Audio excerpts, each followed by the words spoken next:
Marie, nakabenta siya ng 400,000 na piraso ng payong dito. Grabe, magkano yung payong? Magkano ang commission bilang TikTok? May calculator na ako sa harap ko, Jomar. Sa video na ito, i-reveal natin ang kinikita ng influencer na si Jomar Yee. Nako, siguradong malulula ka. Sisilipin din natin ang mga naipundar na ni Jomar Yee, gaya ng mga bahay, mga mamahaling sasakyan,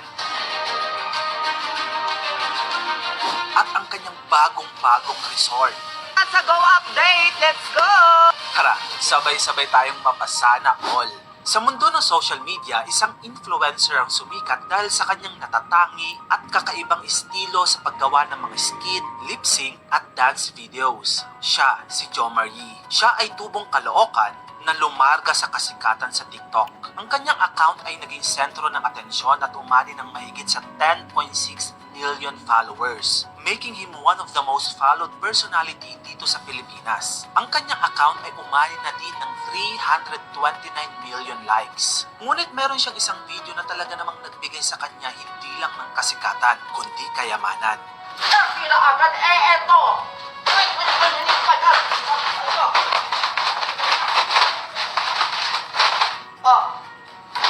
Ano nangyari? Sa isang interview ni Jomar Yee kay Chinky Tan at Christine Bersola, ay pinag-usapan nila ang kinita ni Jomar Yee sa payong na ito. FYI yung payong video niya, panoorin mo. Panoorin mo yung payong video niya. Ang ilan na nanood nun? 15 million ba? 15 million? Parang 24 million na po, gano'n. 24 million na. Grabe, magkano yung payong? Ang tanong. 169 lang po yung payong na yun. Magkano ang commission bilang TikTok? May calculator na ako sa harap ko, Jomar. Ano lang, 10 16 ba? pesos, 17 pesos lang yata commission dun eh. Yes, opo. Pero 200,000 na nabenta mo. So sa payong pa lang, guys. Eto na, drum roll, please. Drum roll. Sa payong pa lang, ang kinita ni Jomar ay 3.4 million pesos! Grabe. Pero wait, yung interview na yan was happened last June 2023 pa. Sa ngayon, ang payong ay may 1.1 million sold items na. So naisip ko kahit kalahati lang dyan yung nabenta ni Jomar, tatabo pa rin siya ng 7 million pesos. Ang kinita niya sa kanyang 1-minute video. Grabe, gumawa ka lang ng 1 minutong video, no? Tapos ang kapalit nun, 7 million. Wow. Isa lang yan sa napakaraming mga produktong binebenta ni Jomar Yee. Pero ang tanong, sa laki ng kinikita niyang ito, ano na nga ba ang mga naipundar ni Jomar Yee?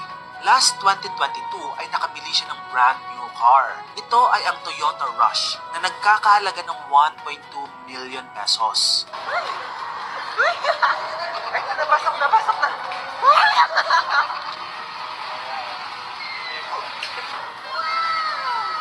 May magkano basahan? Nakabili na rin siya ng kanyang sariling townhouse kung saan kasama niya ang kanyang partner. Hindi lang yan, naipagpatayo na din niya ang kanyang mga magulang ng bahay. Pero ang pinakamalaking naipundar ni Jomar ay yung naipatayo niyang resort. Gumastos siya dito na nagkakahalagang 15 million pesos para sa pagbili ng lupa at pagpapatayo ng resort na tinawag niyang Casa Go. Mula sa viral na mga video hanggang sa pagkakaroon ng sariling ari-arian, si Jomar ay patunay na ang pagsusumikap at paggamit ng teknolohiya sa tamang paraan ay maaaring mag-ahon sa atin sa kahirapan. Ikaw, anong pangarap mo sa buhay?